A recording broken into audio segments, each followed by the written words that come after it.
Unseen by the Recon, Emirates Team New Zealand's race foils are now public, and they are different to everyone else's. In this video, we're going to show you those differences, talk about the performance characteristics they may lead to, and contrast them with the challenging teams. I've got Rob and Tom alongside me, and we're going to go into a deep dive to all the America's Cup foils and talk you through the key differences. For anyone new, let me give you a basic explainer of the key parts of an AC75 foil and an overview of the rules teams are constrained by. The AC75 has two foils, one on either side of the yacht, raised and lowered by the foil cant system. Each foil has a two-part foil arm. At its core is a one-design foil arm stock carrying all the loads, and then externally there is a largely one-design fairing. Mounted to the end of the foil arm is the foil wing, the entirety of which must lay within the foil wing box, which has been expanded since AC36 to allow deeper and wider foils. Each foil wing can have one flap, up to 50% of the cord, connected by hinges and flexures and controlled by foil systems. At any point along its length, the flap must hinge around a single axis, but the flaps can be split into separate segments if desired. Each wing must be symmetrical. The whole foil must weigh between 1,265 kilos and 1,270, of which 464 kilos is the one design foil arm stock, leaving the teams with just over 800 kilos to pack into the wings, flaps and fairing. Finally, each foil must have a centre of mass at least 2.89 metres from the foil cant axis. This is to ensure a relative amount of stability when the yacht is in a foil down dock mode. In the last Cup, Emirates won with a T-profile foil which placed as little mass as possible in the wing and reduced the size of the bulb, and also went for a slimmed down flap actuation and hinges to allow the thinnest section possible. But what will the teams do for AC75? Let's start with planform areas, because this is something we can actually see and do a relatively good job at measuring. The exception to this is Team New Zealand, who very impolitely only turned up to the party late, so we didn't get any recon photos of them. Do have some nice photos from a source kind of close up in the base, but none quite on the angle we used to kind of take measurements for. Tom, you've been the guy drawing lines on the computer, so yeah. Do you have a rundown of areas of the challenging teams? So I think it'd be good to touch on the areas at the last Cup. Emirates Team New Zealand, winners of the last Cup, their plan form foil area is about 1.26 square metres. The challenges were between 1.6 and 1.8 square metres. Massive contributor to Emirates Team New Zealand winning the Cup, that they were able to take off and do everything the other boats could, but with a significantly lower foil area. So no surprises for this Cup.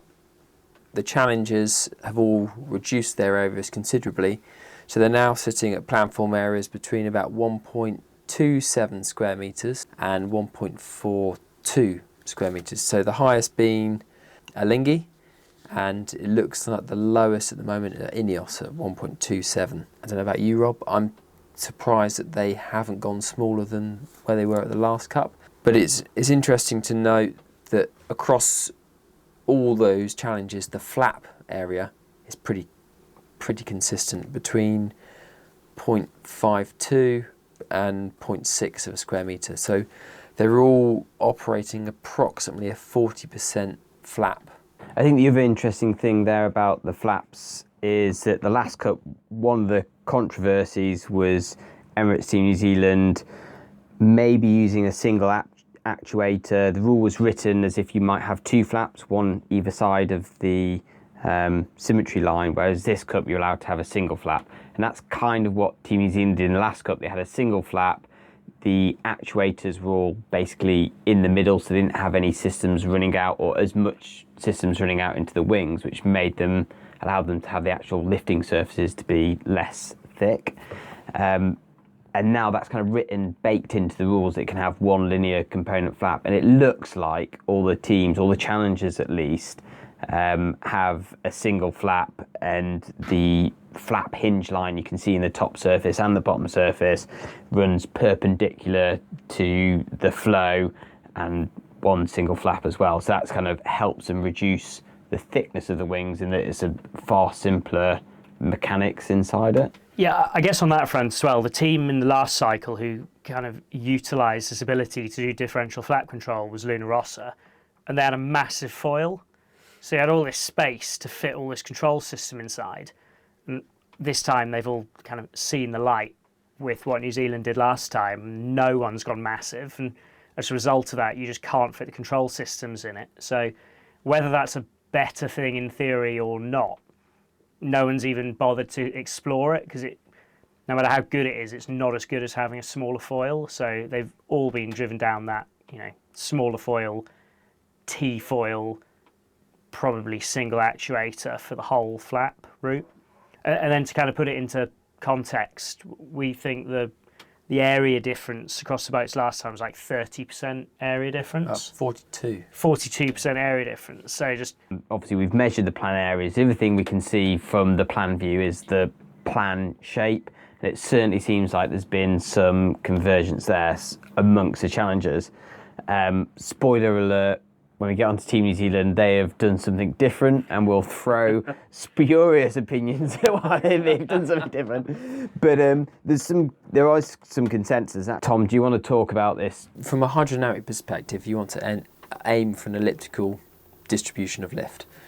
The challenge with that approach is that you actually end up with much more area outboard from the span than you do with a straight taper. What we've seen with all the teams, that they've gone for a much straighter taper ratio. So you've got a taper on the trailing edge and the leading edge, not quite ending up at a point, and it appears that they're doing this purely for a structural. The reason for that is that by having less area outboard, you've got less bending moment at your root, which allows you to have a thinner section.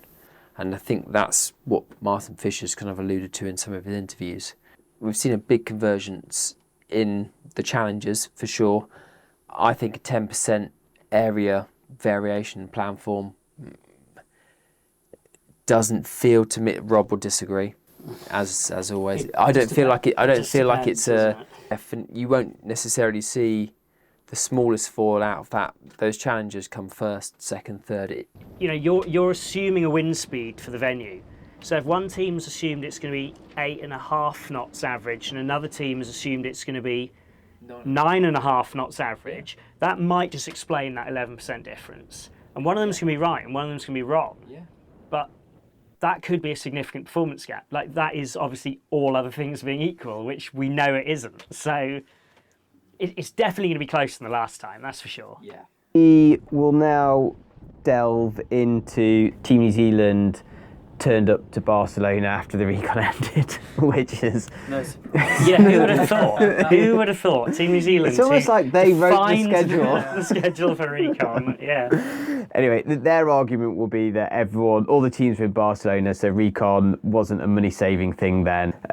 Obviously, from a fan perspective, it's hugely frustrating. But fortunately, a good member of the public has stepped in and taken some great photos for me, which I can share with you, and I'll flash them up during the discussion. They've got a different plan shape. So, Tom, can you tell us through what the plan shape is and what that means for sweep on that foil? What we've seen with all the challenges is that their quarter chord is almost a straight line. So basically the tip is further forward than all of the other challenges. Yeah, is the simplest way of putting it. Now, I can't remember I'm not like a plane nerd by any stretch, but I know there is a fighter jet that was tested that had forward sweeping wings, and there were significant drag reductions, but the thing literally can't fly without computers controlling every surface on it, because it is massively unstable. Yeah. So why is it structurally so hard to sweep forward? Well, the answer is structural instability caused by aeroelastic divergence or hydroelastic divergence. This happens when a wing is loaded with lift. That lift twists the outer end in such a way that it increases the angle of attack at the tips, leading to yet more lift, more load, and even more twist. This positive feedback loop can result in structural failure if not properly managed. I think if they've managed to do something different structurally with effectively the same material, isn't the material specification is limited within the rules? Yeah, they're modulus limitations. The modulus limitation. So they're all operating within the same kind of material grade. It's not like you can use higher modulus carbon. So I think my theory is that they've gone, it's not about speed, it's about manoeuvrability.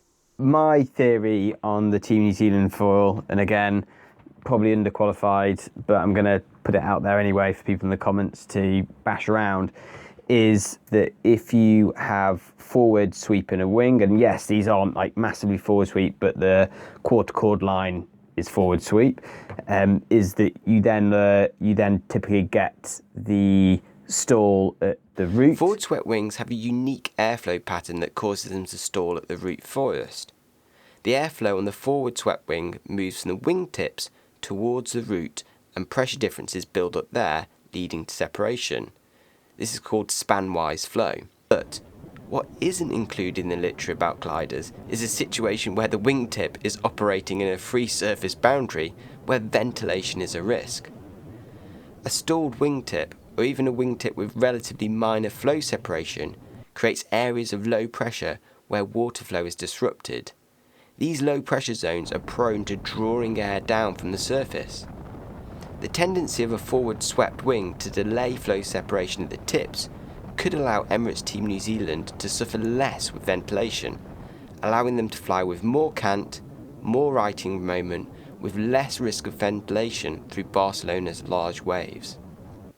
All this, though, is only possible if Team New Zealand can overcome the structural stability issues associated with forward swept wings discussed earlier.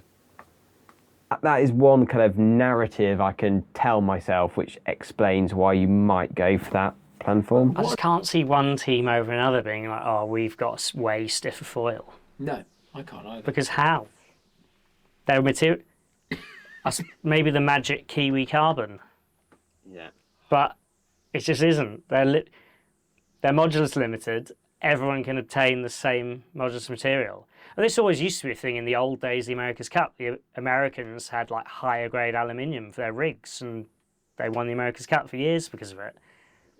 I don't think that's a thing. I don't know. Unless they've worked out a way to use a thicker percentage cord section effectively.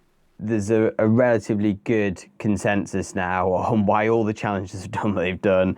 We're kind of at a loss to explain why Team New Zealand have done what they've done. Hopefully we have shown you the difference so you're aware of it and thrown enough theories at you that you can chat rubbish in a bar, and maybe someone in the comments, as usual, come up with a better rationale. I would say if anyone in the comments knows why Team New Zealand has done this, they either work for Team New Zealand or they should work for one of the other challengers. But don't let that put you off commenting. Yeah. Right, let's talk about the other obvious difference between the teams, and that is kind of where they've put, I'm saying where they've put extra mass. I'm assuming this is extra mass because it certainly doesn't look very aerodynamically sympathetic, the shapes they've come out with. But one of the things in the last cup, so just to, if you're new to this again, to bring you up to date, is Emirates Team New Zealand in the last cup, on the trailing edge of their arm that goes down to the foil, they had this big lump, and they then had a smaller foil than everyone else. And there's a certain amount of weight they've got to put in these foils for stability and righting moment. And that's measured as a whole kind of foil wing, including the arm. So they can move some mass from down in the water to up on the arm or higher on the foil. And the theory behind it is that, if you remove mass from below the waterline, then it's less volume, less surface area, less frontal area, less drag. You lose a little bit of righting moment by moving it away from that extreme end of the foil. but it's very marginal because you've got the whole platform of the yacht adding to writing moment. So that was a potential gain. This cup, through all the LEQ12 testing, we've seen quite a few variations on where you can put this mast, various like ugly add-ons to both foil arms, but the big movement has been to putting add-ons not on the trailing edge of the foil arm. They're relatively limited about where they can put that weight, but actually putting kind of weird shapes right at the top of the foil box. So the foil box's theory is if you put the mass up there, then it's another place to put mass, which is out of the water. What you can do with that mass is, because you're not limited by the full stock fairing sizes, you can actually put that forward of the foil. And we've talked on this channel before about centres of gravity and wanting to get your weight as far forward in the boat as possible. It's a pretty small game, but it kind of makes a little bit of sense. Yeah, I guess it makes sense. You go, right, I've made my foil small. There's, I've designed it without that weird toucan beak, and it's 30 kilos light. Where do I put the 30 kilos? And then you go, ugh. All right, let's put it as high up the arm as possible, still on the foil.